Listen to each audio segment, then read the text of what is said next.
I would like to call upon ma'am to continue the session. Yeah, thank you, Harita. I'm audible, right?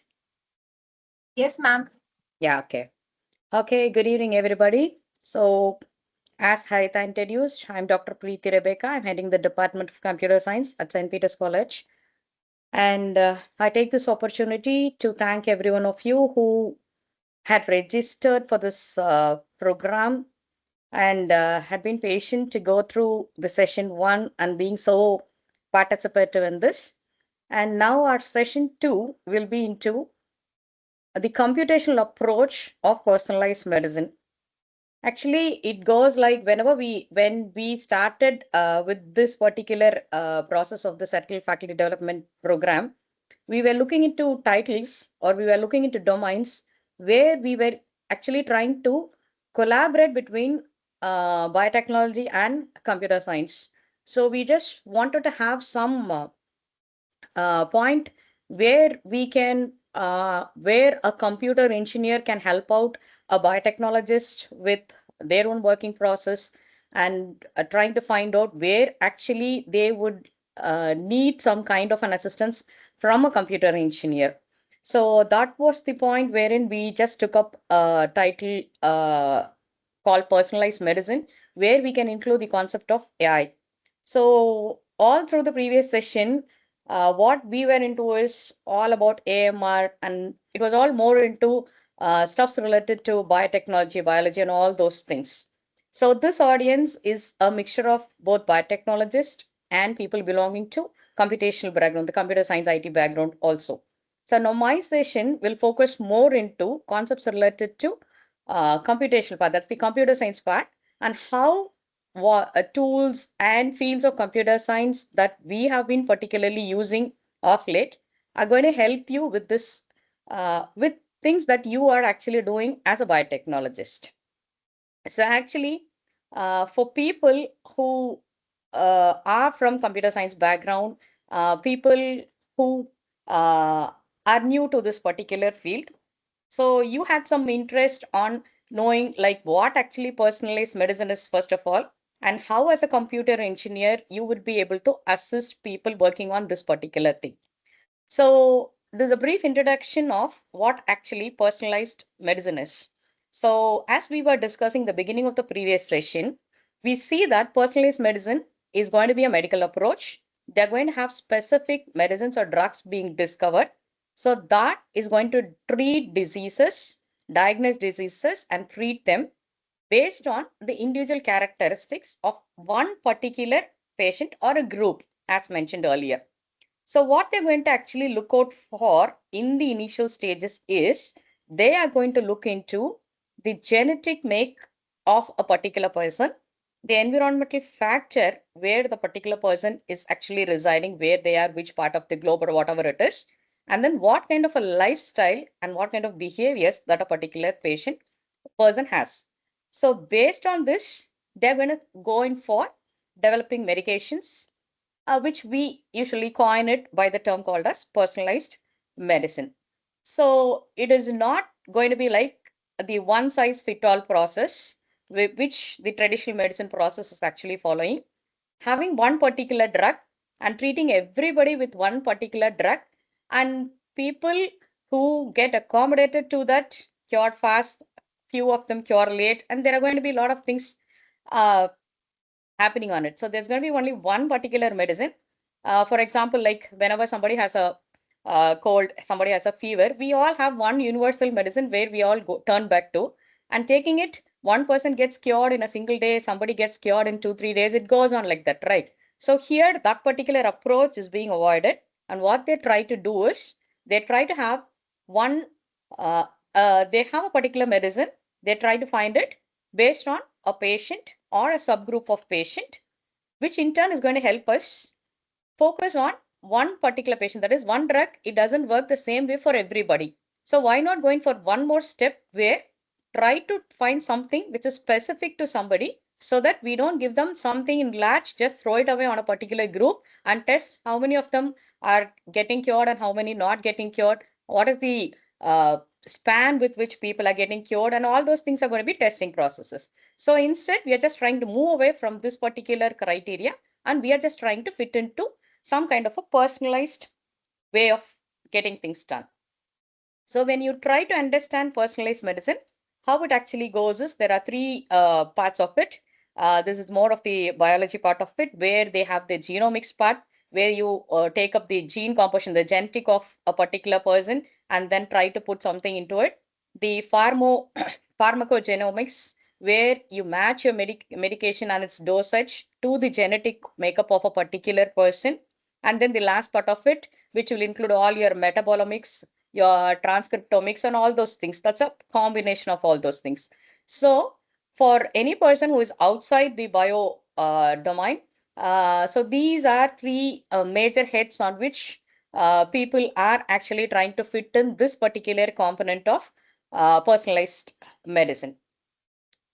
And this is some basic understanding of that particular part. And again,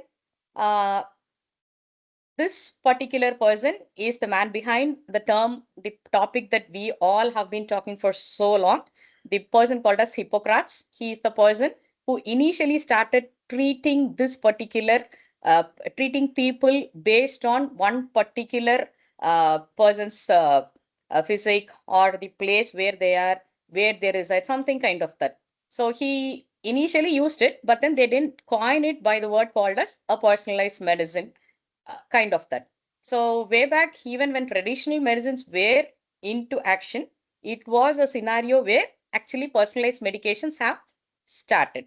So this was the man who was behind that, who actually has driven us to this particular topic of a domain of research, which we now are calling it as personalized medicine.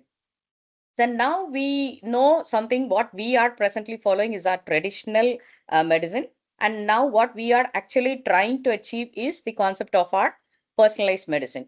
So we will first try to understand like what actually a traditional medicine is and what actually we are trying to aim as a personalized medicine. So as you see here, it goes like personalized medicine, as we were talking, is for a particular individual. Whereas a traditional medicine, on a broader approach, we just try to find a drug and then we just give it to a whole lot of people in a community. And then we try to see how each one of them are reacting to each other, reacting to that particular drug, sorry. And then when we see the scope of these two things, the personalized medication scope goes like it is emphasizing a particular unique treatment for each patient based on their specific needs and their traits. Is my slide visible to you?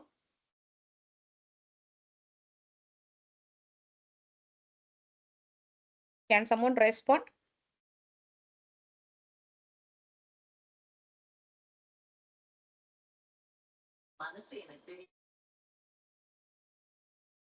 Can somebody from the participants respond if my slide is visible? My slide that I scroll down. Yes, ma'am. Now it Ma'am, is your visible, slides are ma'am. not changing. Okay, has it changed now? No, Yes, ma'am. Yes, ma'am. only now it has changed. Yeah, Yes, yes, ma'am. ma'am. Yeah, we'll continue then. So as I was talking, so the scope of the personalized medicine is an unique treatment to one particular patient, and traditional medicine is focusing on the patterns that a particular group of people, the type of disease that a particular group or subgroup of people are having, and then taking it and trying to find out a medicine for that. And application oriented, when you go to it, the application oriented part of it says that you use a clinical setting for a personalized medication approach. You take a patient's, or you consider every aspect of a particular patient, say their lifestyle, their environment, preferences, food type, etc., and then you try to go find a drug for that particular kind of particular person.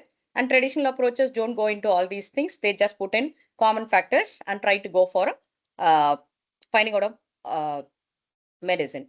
And when you come to tools, so tools that we actually are Sorry to bother. Can you make it slideshow because it is pretty small? Make it slideshow. Yeah, when I put it in the slide part, I think people are not able to view it. The slides are not moving. Okay, okay, fine, fine, fine. Then carry on. Now are you able to view it on my slide? I can view, ma'am. I can view. Yeah. Fine. So when we come into these tools part of your medications, so you have various ways where your traditional medicines will be looking into the big data analytics, sequencing, etc., all these computer science part of it. Whereas this personalized medicine initially will be interviewing people on what actually is the symptom they have, their backgrounds, and all other informations one-on-one on a patient or a group of people, and then they then go in for the next part of their drug discovery. And the end goal of both these things, that is, the end goal of traditional medicine will be you give them an optimized treatment that usually goes for a group of people who will be sharing same kind of a biological or genetical similarities. Whereas when you say it's a personalized medicine, you are more specific. You are more specific to individuals. So this way, the traditional medicine systems that we are presently following varies from the personalized medicine system, which we are actually trying to move forward to. So as I have been already telling you, this tools part is where you will need a computer science engineer to pitch in and then get you all informations done. So we'll be discussing about it in the later part of the presentation. And then as we see here, this is the evolution. So we see there way back very early, we had diseases like malaria. We had medicines found out for so many different kinds of plagues that came on roll. So the reason thing that we were talking about pandemics was the COVID. With so much of technological advancements, we were finding it very difficult to go through this. But as we see here, it goes 1550 BC, 2700 BC and all. There had been diseases, there had been pandemics, and it has been keeping on moving.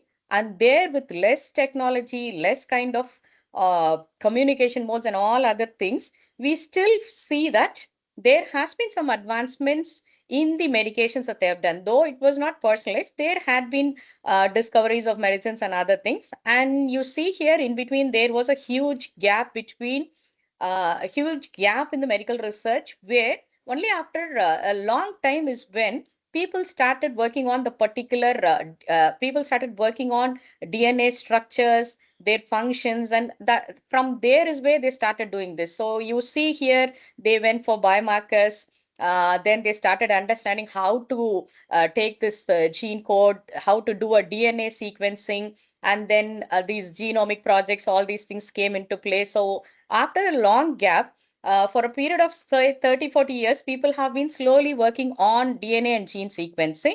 And then in the early 90s is where we see that we have a personalized medicine concept appear. You coined it as a separate term. You called it as personalized medicine. So as we see here, from there slowly people started going into personalized medicines. And then as we are hearing, there are concepts of these biochips. And slowly it went on. And there was one particular point where we ended up with the pandemic, the COVID-19. And then as of now, this is keeping, and people are keeping on working on this particular scenario.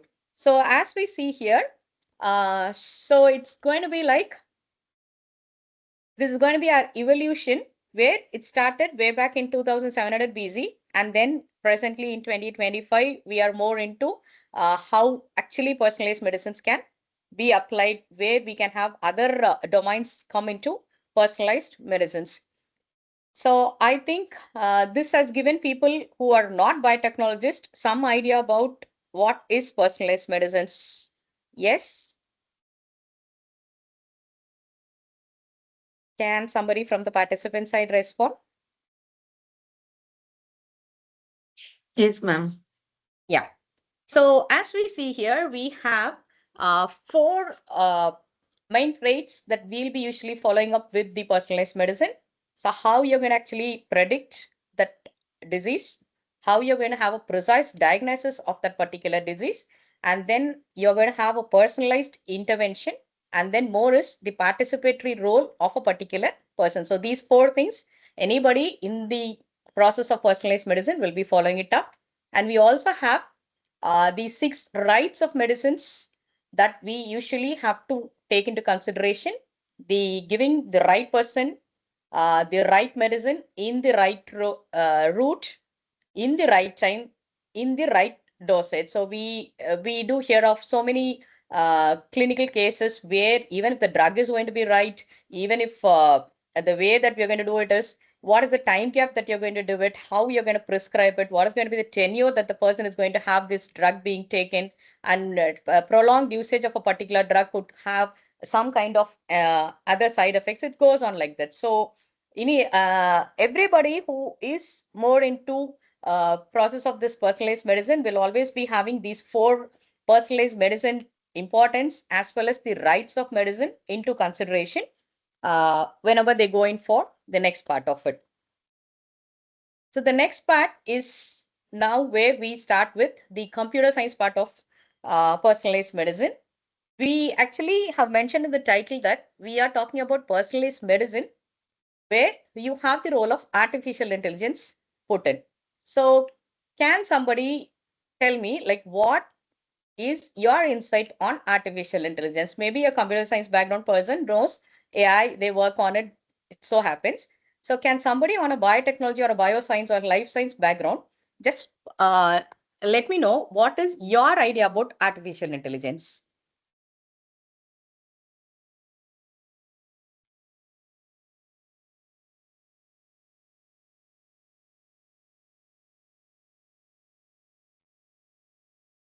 Can you put it up on the message? Or you can unmute yourself. Any idea on AI?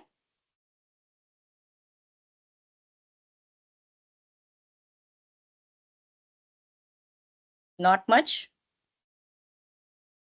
So anybody from the computer science background?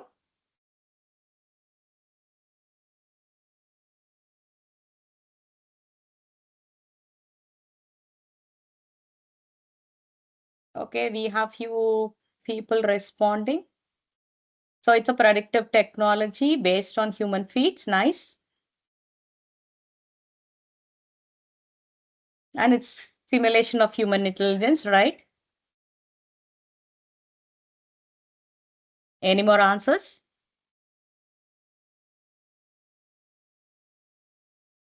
Yeah, it's human intelligence put into a machine. Fine, we'll just keep going. So actually, artificial intelligence is nothing but we have machines that are capable of doing a lot of things. So as we know, making a machine to do something like a human being is the basics of artificial intelligence. So a basic example of this could be like you have a calculator which gives you addition of the basic thing that they would have tried with a calculator was they would have added a single digit number with another single digit number and they would have got a result. So addition is one operation that a particular machine could do. Then they would have got geared it up to a 2-digit addition, a 3-digit, so on, etc., etc. It happens that way, right?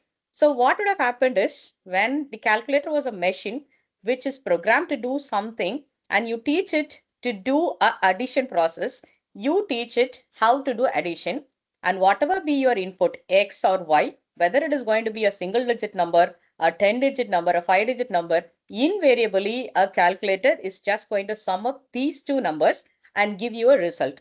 And one more part is a calculator, you give it, you work with a calculator in the morning, you work with it in the afternoon, you work it in the night or whatever it is, invariably your machine is going to answer you or give you the correct answer, invariable of the time that you're going to use it, the number of times that you're going to use it, the kind of input that you're going to use it, unless and until you give the exact input that it is trained for. So here what happens is a machine will keep on be doing a task for which it is designed to. So addition of two numbers is a basic example that I've been telling you that a machine will be doing, right? So what happens over there is initially for that particular machine to do something, that machine will be trained to do it. So what happens is when you give an input, the machine keeps repeatedly doing something.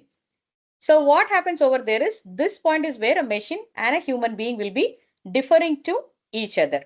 So when we come to human beings, what happens over there is you just have a where a human being, when he is given a 2-digit addition, single digit addition, he does it with a particular time gap. You give 2 plus 3, they give you the answer in some particular milliseconds or microseconds. When you give them a 2-digit addition, the time gap increases. When it's 3-digit, 4-digit, it goes on like that, right? So there is going to be a time difference between these things. And again, when a human being is like, he's a normal person, he's okay, he's composed, fine. You give him a particular thing and you ask him to do a calculation, a simple addition. What happens? He gives you the answer.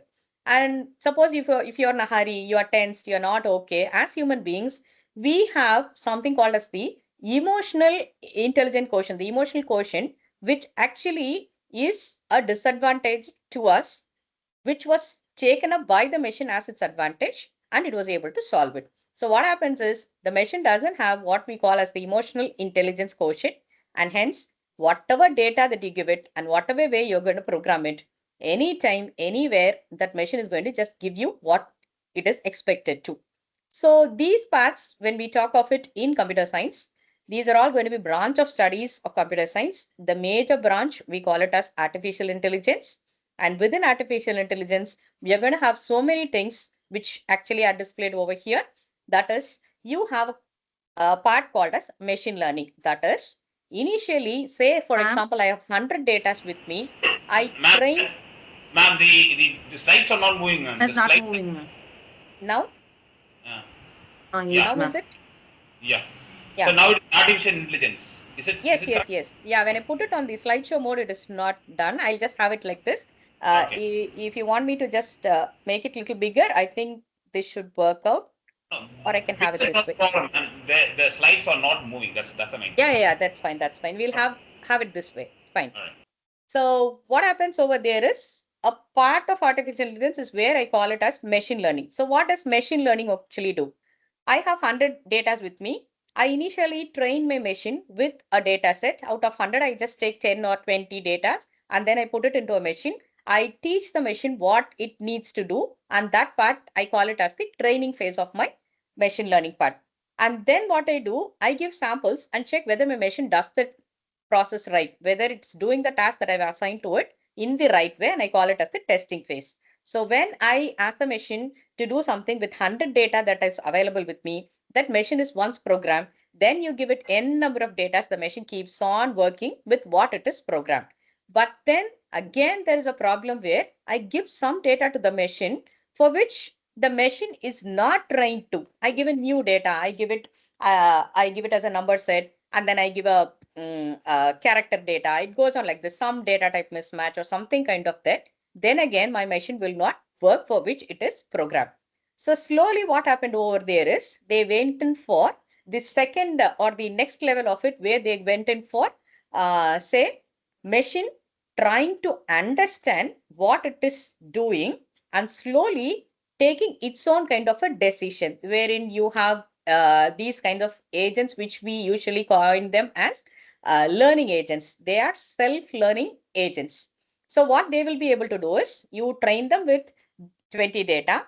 They again take another sample of 80 and then they are able to give the right output. And with this, they start a self-learning process and then they slowly go in for, when you give a new data, they slowly go in for a process where they'll be able to give us some right decisions. All right. So when I talk about artificial intelligence, once again, a machine will be able to reason, a machine will be able to take up decision by itself. You give any kind of a problem, it will be able to solve it. And again, when inputs cannot be given just as numerical values or whatever it is, some voice-based inputs, text-based inputs. So you do it for different linguistics, right? So that way, what happens is we go in for the concept of natural language processing and it goes, so it is able to understand that. So in all these things, we'll be taking up something called as the perception. Perception is where that term is what says, like I have an agent, it is able to see what is happening around it and it takes its input as what we term it as percept. Percept is the input that a machine takes by itself. So you can touch something, you can see something, you can hear something. So all these things are percepts. And these percepts are what are converted to signals sent to the brain, and the brain processes all those things. So the initial part of entry to any human brain is the percept part, which takes in all these contents that is happening around its environment. All right. So your AI internally will have lots of algorithms, it will have models, and it will have a lot of computational processes, all these things. You will have lots of algorithms and lots of other search methodologies, which will actually be helping you to do these computational processes. So when we are going to apply AI to personalized medicines, where these two things are going to actually align at the point of alignment for these two things, the study of AI, the study called as personalized medicine is. So when I specifically go in for an individual specific medicine, I'll have a lot of data that I get from people, a group of people, as mentioned. So what will happen is I'll have lots and lots of data that I need to process. And then one step ahead, I'll have a lot of DNA sequences that I'll have. And then so many other things that are related to the biological aspects of a particular patient. So therein, AI will help us for processes such as this analysis of the data. We'll go in for this predictive modeling, maintaining of records. We will have division of patients into various categories and so many other things. Right? Is that fine? Yes. Yes, ma'am. Fine. So this is just a visual representation of the advancements that happened in AI, as we actually previously saw for personalized medicine. So from 1950 till date, there has been a large leap in the study called as artificial intelligence. They have started with the basic Turing machine. Later on, the calculator example that I've told you. And right now, this has gone to an extent where we have self-driven cars. We have so many other applications that are using artificial intelligence. And these are all real-time things that we are actually viewing in the present. Today's world, we are viewing all these things. So these are all parts where some contribution of AI has led it to this particular advancement. So now that you know what is AI and you know what is the base for personalized medicine, so why should we take up so much effort, collaborate with so much computational skilling and other things, and why should we go in for personalized medicine is, as it is mentioned here, personalized medicine is a tailored treatment, and it's going to improve the drug efficacy, and it is going to reduce the adverse effect of giving drugs in mass lot to people with different genetic profiles. It is going to go for better disease prevention, where you're going to exactly find out what each person needs and then you're going to give it to them. And the success rate of the treatment is going to be higher when it is going to be more specific. And we have more breakthroughs in cancer treatments. We can have more efficient maintenance of the healthcare records and resources of every particular person, and then the cost becomes lesser. And when there is a patient satisfaction part, what they mean to say over here is, when you go more close to them, when you get details of a particular person, when it is more specific to them, everybody, like it's a simple example, like you go and you just meet the doctor and he talks to you for 2 minutes and you say, and he sends you back, he just writes a dollar 650 and send you back. You just say, okay, fine. And then when the doctor gives you the same prescription after talking to you for a 10-minute slot, and then finally gives you the same medicine, the patient has an internal satisfaction with the way that a particular medical practitioner is talking to them, right? So it's all about human psychology. So when you go in for more personalized concepts, the patient satisfaction percentage also improves. And this particular deep dive into AI has given a lot of advancement in medical researchers also. So these are all benefits of a personalized medicine, just because we had ways that we could far deep dive into the various huge amount of data that we had in a person's DNA, how to work about with it, how to go deeper into it, and how to process those data. So personalized medicine, we have these three things. We have a targeted treatment, we have a precise diagnosis, and we also have a proactive care to a particular patient, right? And then when AI, as I told you, AI does all these things, right? So when we are using artificial intelligence in the diagnostic of a particular disease and the treatment decisions that we take, actually here there are three parts where they have tried to actually uh, fit in the use of AI. So here the first part is you're going to have diagnostic imaging where we are going to apply artificial intelligence. So diagnostic imaging where we apply artificial intelligence is, so whenever we meet a doctor, whenever they are not able to diagnose something just by seeing the physical appearance of a particular patient, they automatically recommend for a particular scan or an X-ray. And if the normal scan is not able to tell us, an X-ray is not able to tell us like what it actually is, we then go in for the next level. It's going to be an MRI scan. So as far as a layman knows, the MRI scan is just going to be an image. As far as the doctor knows, there are going to be a lot of values, parametric values that that particular uh, image is going to give them as values. So here where we actually go into is when we take a diagnostic image, say X-rays are the basic diagnostic images that we all of us know, right? So when it is going to be an X-ray, you have various parts of the body that you can take an X-ray when you have a bone problem, etc. So we go in first for an X-ray. Then there are going to be cases where we will actually be needing what is called as an ultrasound. So ultrasound is wherever you have your soft tissues or so on, we have scans such as our ultrasound scans. When you go to the next little bit higher level, we also the doctor also recommends certain cases where you always need an MRI, the magnetic resonance imaging part of it. So that again, the brain and other parts where you need a more clarity of data, you go in for an MRI.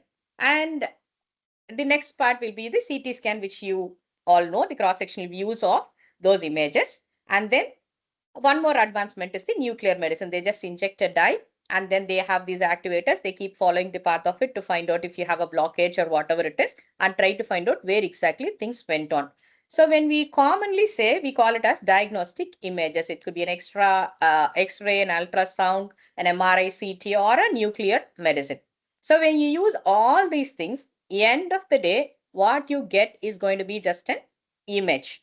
So where you need the interference of a computer engineer is when you have an image that is available for a particular patient, there are a lot of data that you can actually infer from those particular images. So we do have a lot of image processing techniques, tools, and other methodologies, wherein also again we apply AI and we will be able to extract a lot of information from those medical images. So when we extract all those medical images, we will be able to grab out or we'll be able to pull out lot of data and present it to the doctor. So when you have a representation of all those things along with the image, all these parametric data is available, automatically diagnosis, treatment methods, everything becomes more easier and the doctor is able to pitch up one more level higher. So these applications of all these things, as you see here, is when you have a fracture, when you have a tumor somewhere in your body, when you have an infection. So all these things are going to, these diagnostic images are going to help us to do all those things. So this is one part where artificial intelligence can be used. That is the diagnostic imaging, which all our present medical systems are using. The next part is, as people of biotechnology, people are going in for drug discovery. So maybe a drug discovery, any layman might not know much into it. So this is just a basic into it, like where drug discovery is, you're going to develop a medication which will be preventing or which will be treating or curing a particular patient. That is what is the base of drug discovery. We just try to find something. We are trying to treat people and trying to cure it. So there will be a lot of stages, as every biotechnologist knows. And then the particular time in which we are going to treat that particular patient is also going to play a vital role in drug discovery. So the basics of drug discovery for any non-biotechnologist is you first try to find out, you try to identify your target. So here your target is going to be a molecule. Your molecule can either be a protein or it can be a gene. And then you try to try to find a drug for that particular target. Then you confirm it. Then you go for a compound discovery where it is going to be a potential drug. You optimize it and then do a preclinical testing before you give it to any particular patient. So here in drug discovery, we see that whenever you take all this information, you have a target audience. When you work with genes, when you work with proteins, there again, this sequencing part, handling large amount of data, extracting information from it, all these things will in turn involve the concepts of AI or internal parts of AI, as we say, medical or machine learning part of it, and then extraction, data visualization, all these things will be a part of this identification. And then there are, as mentioned, there are modern approaches for this drug discovery. So you predict who could it be, and then all your processes we can just add the contribution of a computer science person. You can speed up your process, your screening process, finding up of your drug exactly, trying to find out, extracting it. All those things can be pushed a little bit higher when you apply AI to it. And then the throughput can be improved. And when you have a structure, we have lot of visualization tools where you can take a 3D model of the target, that's your gene or whatever.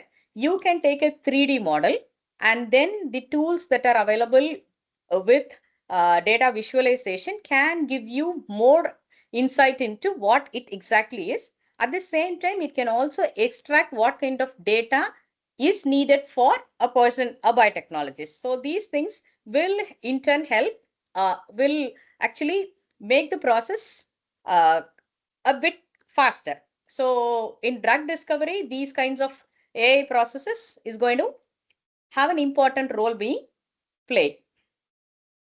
So the third part of it, as it was mentioned over there, you call it as the proactive care of your drug discovery. So proactive care in terms of healthcare division is, again, you're going to prevent a person from getting a particular disease. You're going to manage risks. You're going to have a vision of how a patient need not fall a prey to a particular disease. So you're just trying to have something before it actually is happening over there. So for preventing it, which we actually, what we do is we just try to find out what are all the things or what are all the possible risks that could happen. You just have a set of risks that are available, identify it, load it up into your database, either recommend them for regular screening, remind them for screening, etc., all those things, or just going for vaccination, which will be to a mass where like this prevents them from falling a prey to a particular disease. That way it goes like this. So here again, how computer science has a role to play is when you monitor the health of a particular person, we do have what are called as wearable devices, or we call them as wearables. So say your oximeter is going to be a device which is going to look into your saturation level. You have a BP apparatus. You have so many things that are machines that you are working with. So say you put a patient into an ICU. So they have a machine that is keeping on monitoring all the aspects of all the vitals of a particular patient. So when all these vitals are being recorded, say for a particular time span that is fixed by your doctor or whatever, whoever is under who's screening they are.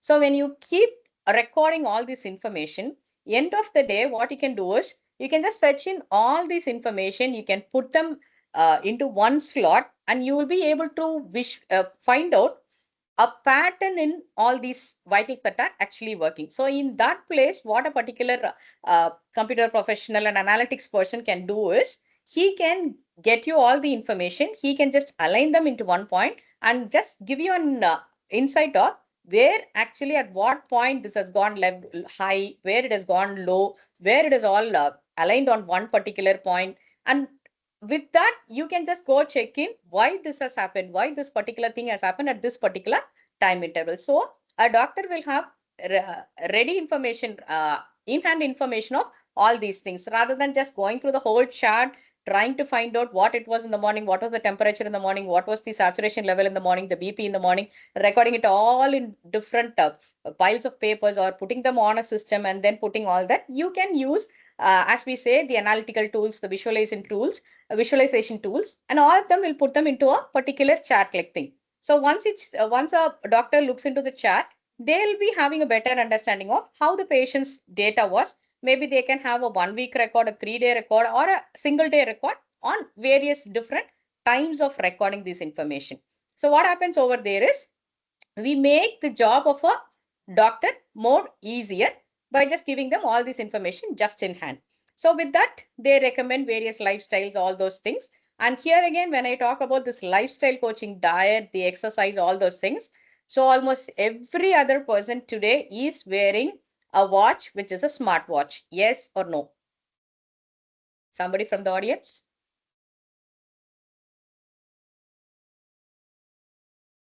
People are connected. Yes, ma'am. So every other person is wearing a smartwatch. So what is the basis for which we are going in for it? We automatically record what is going to be our pressure, what is the heart rate, what is the pollution, etc., etc. So many things that is in and around us, right? So what happens over there is everything that is working over there is an application which is sensing some biological feature of a person, and then it is giving you how many steps you have walked, whether you have finished your goal, whether you have walked for the minute that you have done, what is your breath control, what is your mindfulness. So all these statistics are given in that. So in that way, we are having various AI applications which are helping you out with data that are that are taking care of your health aspects. So these three are major parts that are places where actually AI is playing a role in diagnostics as well as in the decisions that we take in treating a person. So it takes us more closer to the concepts of personalized medicines. So now, how are we actually going to harness the data from a patient when you really want to give them a personal care?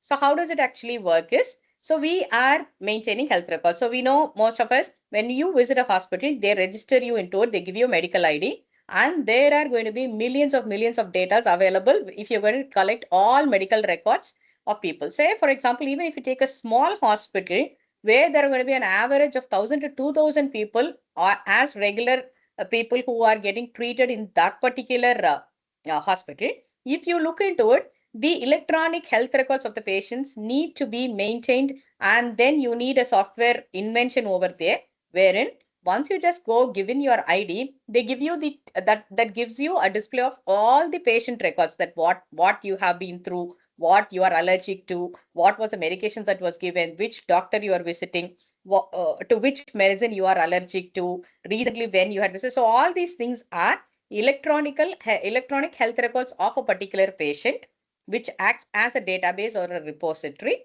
So there again, it is easy to retrieve, and based on this, the doctor is able to get something done.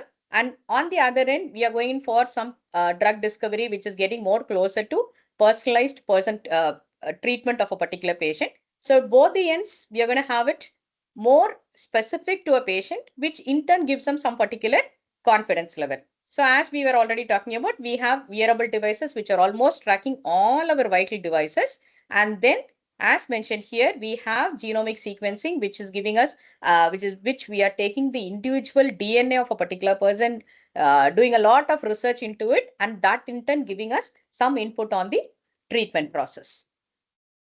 So the next part is the application of AI into it. We have cancer therapy, identification of rare diseases, chronic diseases, and infectious diseases. So all these things can be treated with the help of artificial intelligence.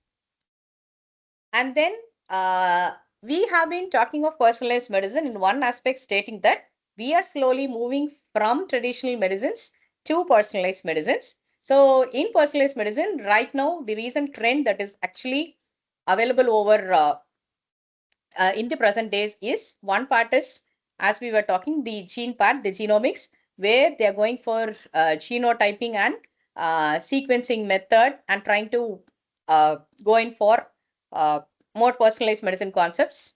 And then we have nanotechnology, where we are taking the tumors, targeting them using these features related to nano materials, all those concepts. We are using the concepts of nano carriers to deliver drugs to that particular tumor which is present inside the human body. And as I told you, AI, it has a lot of methods and algorithms which will evaluate the evidences that are available from a particular patient.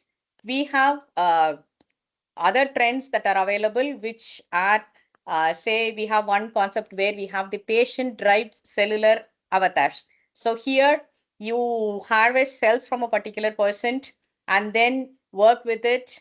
So people working, people on biology backgrounds will know you have the in vivo models, the in vitro models, where you take it, a particular cell, you work with it, and then try to multiply it and do on, and then just go about with it.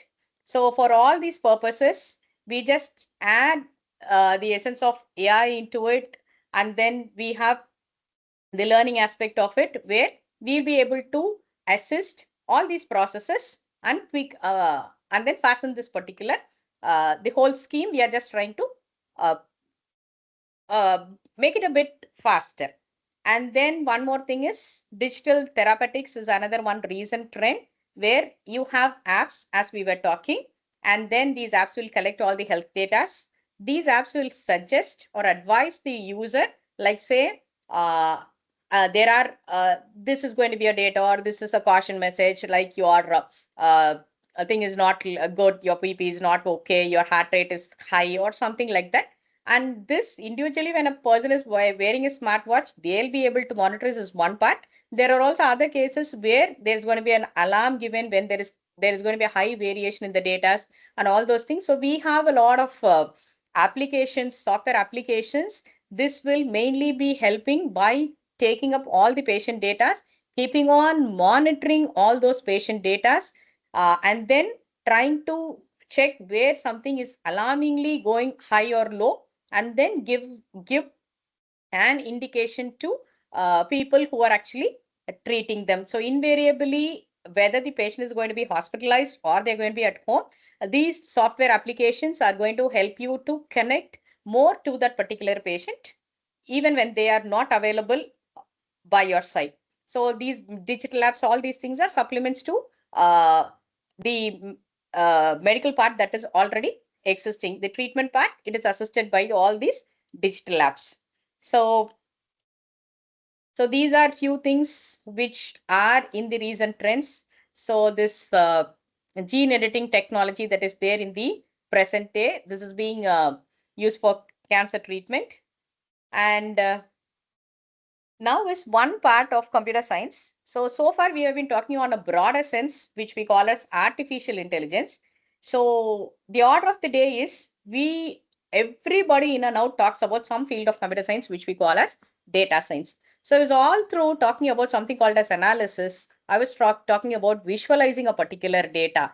So all that is specifically belonging to one part of computer science, which we usually call it as which is called as data science.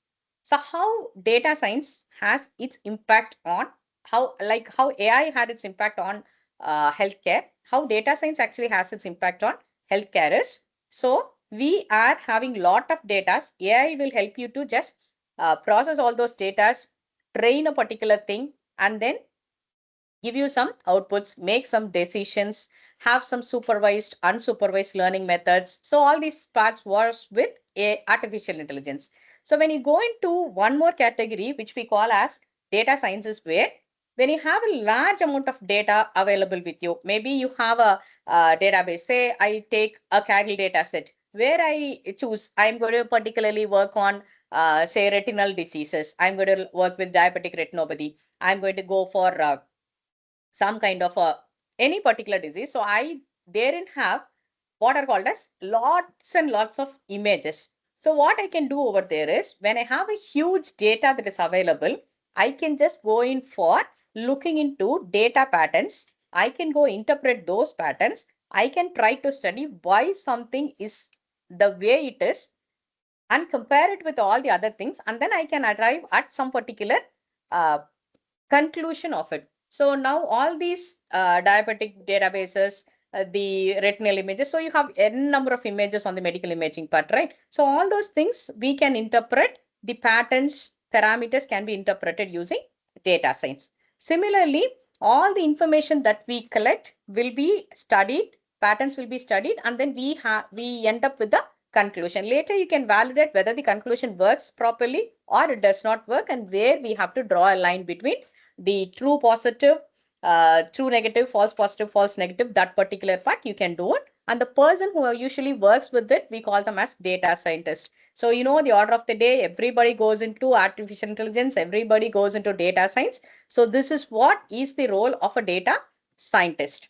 So the major parts where data science will play its role in healthcare is these parts, where these are major divisions where you can actually look for it. So as we were discussing, the medical imaging process, where we will take all the medical images, then try to extract parameters that are related to the diagnosis, and then help the doctor to do some kind of a useful finding and then treat that particular patient. The in-between part, where a doctor has to sit in to look all the images and decide something, that burden is being reduced by AI for a medical practitioner. The second part will be the pharmaceutical development, where we now have lots of pharma companies who are actually trying to go in for their own IT parts of it. So you have companies which are actually drug discovery companies. They also have an IT subdivisions of their own, which will actually be helping their R&D division to process the clinical trial data that they have. So how to select a particular patient when you have a huge mass, how to pick up people from that particular mass, how to go on with real-time data. So those parts of your pharma companies. So this process and all, AI will be trying to help you out with. And then you also have a process where we call it as predictive modeling and analytics. So this analytics, data science is more into analytics, where it always gives you a statistical technique. So as we were listening to in the previous session, we saw ma'am was talking about COVID, and then where the spike was, where it went down, all those things.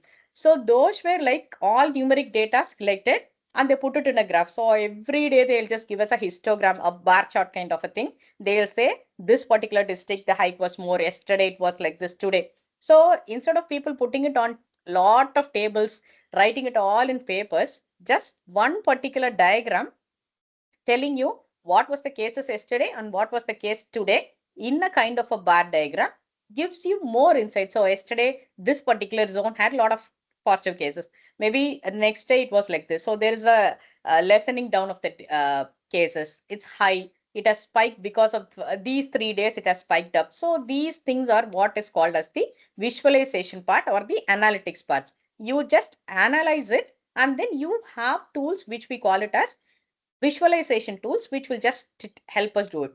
And when you say predictive modeling, you actually do what is, you just take a patient comes with a particular symptom, and then you just look back into people who came with same symptoms for the last 5 years or last 10 years, last few months, or whatever it is, one particular symptom, just trying to map it to the previous historical records that were there. And then based on the history, what we have, you just try to give some solution in such a way that previously these inputs were like this is what happened, and now upcoming data could be like this. So you match the historical data that is available with you, and then you predict this could be done. So that part is called as our predictive modeling. And the next part is this disease tracking and prevention is, we have data science algorithm which will help you in tracking up, and then say the spread of the disease is high, it's low, or it's consistent, or whatever it is. So we are helping the process of tracking these particular diseases, predicting what could happen next. So in that case, a medical person will be able to just see how it is spreading, what is the pace with which it is spreading, and then they'll be able to take up some particular decision on where and exactly what they are supposed to do next. And patient health record maintenance, as we know, all our medical records, when you go to a hospital, everything is there. And every record, the electronic health records, these things are being analyzed by the data scientist. And this analysis will just give us, will help us to track, and then it will help us to maintain the health data of a varying population. And this in turn will help the discovery of ideal treatment strategies for any particular disease or infection or any kind of a chronic disease condition. And the next part will be like your virtual assistants. So mostly we know all surgeries, now it's all done with the assistance of machines. So we'll be able to take it to one extra level where you have medical assistant treatments as well as these predictive model buildings, and then going for strategic decision making even by a machine. So that is the next part where there'll be a scenario where you will not even be having doctors at all. You will have robots treating patients. Slowly this personalized medicine, slowly all these things are actually pushing people into a part where every human intervention is being taken up by machines. So slowly industries, automobile industries and all those things, we have robots keeping doing tasks. And actually, except for this ethical consideration, actually this is pushing us to a level where we will not even be having doctors. We'll just have an app or something kind of it where we'll feed in our symptoms, and it's going to prescribe us with some medicine. So decision making, strategic decision making is going to be done, wherein the base part of it will be your data science.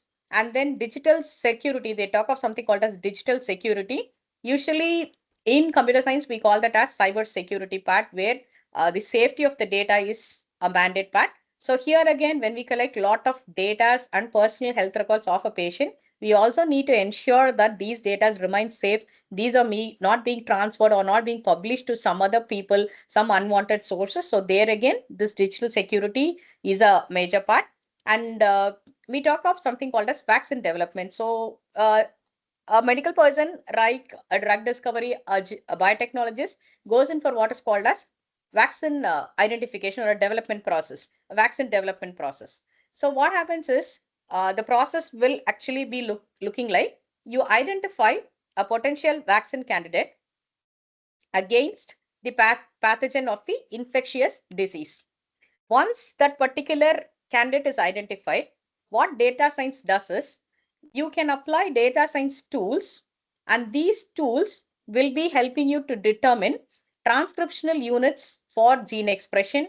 They can help you to optimize factors affecting all these usages. They can help you to eliminate these components such as your stable DNA, RNA, and these nucleotide repeats. They can have possible antigen sites. So all these things, they can help you to eliminate. You can use your data, you can use the available data science tools to eliminate all these things. Then as the regular step goes for any vaccine development, you can go for finding out immunogenicity and then this protective efficiency and all these things by data analysis using your machine learning, deep learning, AI concepts. And then you can go for production and quality attributes of a vaccine batch. And later you can go for clinical trials of the vaccine. Once your results are being compiled, you can go in for submission of your license version of it, grant the license, and then that becomes your approved vaccine. So here are 2 points you can go in for applying the data science tools, as well as the analysis part can go for AI tools. And the last part of it will be the patient engagement. So as we know, the population is getting higher. So as population gets higher, again, the data sets are going higher. We were working with thousands, lakhs, and then gigabytes. We were going on higher levels. Now it's all on a very high level, that maintaining patient records, optimizing those records and healthcare operations, and then just trying to find patterns and giving it to medical professional itself is a real huge challenge to any computer professional. And once we try to put in all those things into it, so this is a big help that can be done to any doctor. And when we extract all these things and then give it to the doctor for their usage, automatically they also save, there is a lot of time saving in this, and they also in turn find it more easier to work with. And this is what I was talking about, like how vaccine, finding a vaccine wherein you can use data science tools and where you can go in for this usage of AI, machine learning, and deep learning concept. Deep learning again is a part of your artificial intelligence, machine learning, and then a part of it where we call it as deep learning to it. And then, as I was telling you, so well, you have personalized medicine, you have something called as artificial intelligence, you again have data science, which will help you with all these working process, etc., etc. So all that is fine. So when I say my medicine is personalized, it is AI powered and all those things. So these are few ethical considerations that we need to have. It is not that just because science can do everything, a doctor is not needed, or just because we have all data available with us, we just can't give everything on a trial and error basis. So these ethical considerations need to be had in mind when we go in for such kind of personalized medicines. One is the privacy of the health of the patient data, the security of the patient data, that it does not have any unauthorized person having all medical records. Because as we see here, when there was COVID, all of us, maybe 9 out of 10, had a particular vaccine taken up. And then one fine day, they said that vaccine had nothing to do with this particular treatment process. But then it was all psychology that people said, I took 1 dose, I took 2 doses, and then it's all fine. So now when you have a data breach like this, all medical records of n number of people will be available with persons outside, and that there can be lots of ways that those things can be misused. So that is a major consideration that the industry has to take care of. And then the algorithms, AI has thousands of algorithms that we can use for diagnosis, taking up data and then working with it. So a computer science person working on these health records, he or she should have a clarity on what kind of an algorithm. Just because it just gives you, pulls out data, it gives you some leap, you cannot be using every other algorithm that is available. You need to have a clarity. You need to test the same data with multiple algorithms, and then you need to find out which actually is an optimized solution to it. And the last part is the transparency and the accountability. So when there is a recommendation which is done by AI, when there is an AI driven recommendation for a particular treatment or a drug discovery or a vaccine or etc., then there should be a clarity of what are all the things that we have actually taken from the patient data, what we have known about it, what we have studied as a pattern, and why we suggest this particular thing. Everything need to be transparent, because we cannot expect a doctor to go in to analyze all these tools that we are using. We just pull data, put it on a presentation and tell the doctor this is what we found out, and then is a doctor who decides like what things that he can pick from that and what kind of a drug he can give to a particular patient and what way he can treat that particular patient. So that is how it actually goes. And then though we are talking about like integrating these two parts of it and trying to arrive at one particular common point, we still have barriers in adopting these computational tools into the concepts of medicine, especially personalized medicine. One is when you go on a one-on-one basis, you land up with a very high cost. And then the data that we collect from various sources, how you are actually going to have an interoperability, what kind of systems, what kind of softwares that we are going to develop, whether data migration is possible. So these glitches that regularly happens with any computer science part is there. Only thing is the data is from a different crowd. Data is for a different analysis. So data interoperability is a big problem. And then the various guidelines, regulations that are there in the healthcare industry as of now is another essential part that we need to consider while we go in for a bigger thing into personalized medicine. So we have all these barriers. We slowly have to look into how we can make all these things affordable, how we can take it to a particular patient, how we can make them like say we do have personalized medicine concept. There are things that will work specifically for me. It's not like it worked for somebody, so it has to work for me. Not like that. It is working for me. It is specifically designed for me. It works for me, and this decision is based on this. So there should be clarity with the from the patient side, from the doctor side, and the doctor will get this clarity from the analysis part, which a particular computer person can go more into and then give them the clarity. So computer science person assists the doctor in giving them more clarity on this is the data that is available, and doctor, he plays his role on getting it more personalized, taking it directly to that particular person for that particular disease for his own kind of a thing. And the impact of the healthcare outcome is when you use these kinds of all these XYZ tools that we have, you have an improved diagnosis, your treatment becomes more efficient, and then your healthcare cost reduces in certain cases where every time you need not go visit a hospital, get all these checkup being done. We also have apps which will just monitor your data. It just sends to the hospital, and they can just give you, then you can just communicate across on various applications that we have on a real world. We have hospital websites where you can directly chat with the doctor, you can talk with people, you can get it done, and only when necessary you are going to travel all the way to the hospital to get things done. So these are few success stories where they have put in the artificial intelligence assistance into treating a particular treating a particular patient, where they have had a major breakthrough in cancer, immunotherapy, where they have treated breast cancer, and then cardiovascular diseases. Three major kinds of disease that usually exist in our economy. These are all stories. I leave this presentation with you where you can just watch these YouTubes where they have all these stories, like how these surgeries were done, how AI had its role played, how doctors were able to make a breakthrough in these things.